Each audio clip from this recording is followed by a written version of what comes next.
आपण बघत आहात आवाज कसमादेचा।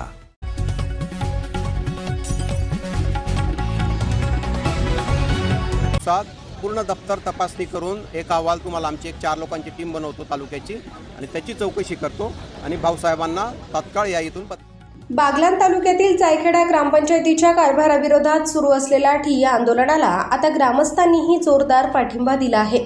शनिवारी जायखेडा गावात कडकडीत बंद पाळण्यात आला। विशेष म्हणजे दिवसभराच्या आंदोलनानंतर अधिकाऱ्यांनी ग्रामपंचायत कार्यालयाला सील ठोकले आहे। जायखेडा ग्रामपंचायतीच्या कारभाराविरोधात सामाजिक कार्यकर्ते बापू मोगरे यांनी 15 ऑगस्टपासून ग्रामपंचायत कार्यालयासमोर ठिय्या आंदोलन सुरू केले आहे। शनिवारी या आंदोलनाचा 8वा दिवस होता। ग्रामपंचायत प्रशासनाने सादर केलेली माहिती आणि कागदपत्रे समाधानकारक नसल्याचा आरोप करत आंदोलनकर्त्यांनी आंदोलन सुरूच ठेवले। दरम्यान आंदोलनाला पाठिंबा देण्यासाठी शनिवारी जायखेडा गावात कडकडीत बंद पाळण्यात आला। व्यापारी, नागरिक आणि ग्रामस्थांनी उत्स्फूर्तपणे बंदला प्रतिसाद दिला। सायंकाळी गटविकास अधिकारी अतुल पाटील आणि ग्रामविस्तार अधिकारी भैयासाहेब सावंत यांच्यासह अधिकाऱ्यांनी आंदोलनस्थळी भेट देत बापू मोगरे यांच्याशी चर्चा केली।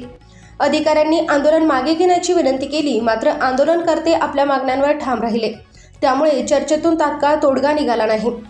यानंतर प्रशासनाने ग्रामपंचायत कार्यालयाला सील ठोकण्याची कारवाई केली।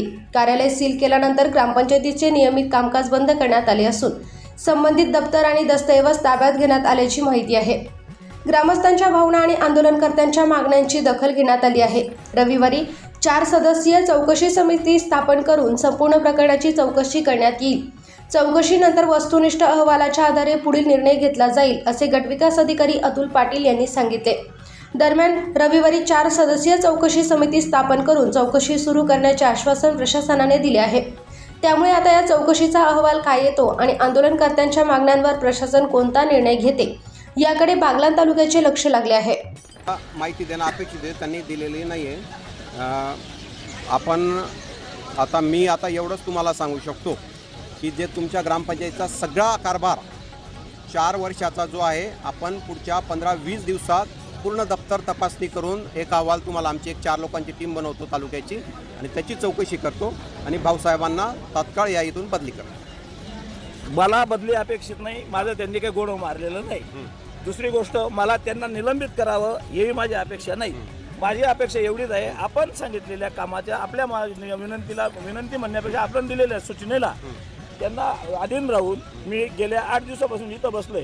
आपण येऊन जवळजवळ आपण मुदत तुम्ही स्वतः दिली आणि तुम्हीच दिलेल्या सूचनांचं पालन त्यांनी काटेकोर कितीपर्यंत केलं ते केलेलं नाही हे आपण कबूल करतात। दुसरी गोष्ट, एकदम आपण जे पत्र त्या दिवशी सांगितलं होतं, ही सगळी माहिती, व्हाउचर, कोणाला पैसे दिले, काय खर्च केला याची झेरॉक्स काढून किंवा आता एवढं झेरॉक्स ते पाहिजे होतं। हो बरोबर, हे तुम्हाला दिलेलं नाही हे आम्ही ऍक्सेप्ट करतो आणि ते मान्य आहे, ते बरोबर आहे। साहेब, सगळ्यात महत्त्वाचा प्रश्न तुम्ही बोलले ना की आम्ही त्यांची बदली करतो, आम्हाला बदली अपेक्षित नाही। आम्हाला अपेक्षित काय, आमच्या जो गावाचा पैसा गेलाय का तो पुन्हा आमच्या गावाला परत मिळावा।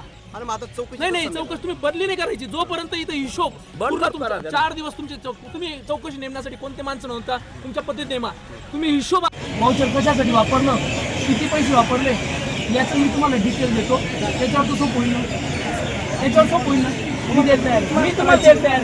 त्याच्यावर टिक मार्क करा, ते जे म्हणतात ना मी मॅच करतो, मॅच करा ना। आणि हो ठेकेदार बोलवा, ठेकेदार मी सांगतो ठेकेदार बोलवा, यस किंवा नो। नाही, मी तर आहेत ना, ते बाहेरचा एक ठेकेदार नाही,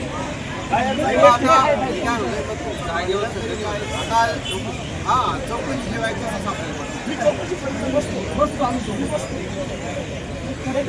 याच्या अगोदर चालना नाही आली, याला जर चालना थोडीफार मिळाली असते 10 कागदात मला एक कागद मिळाला असता। मी स्वतः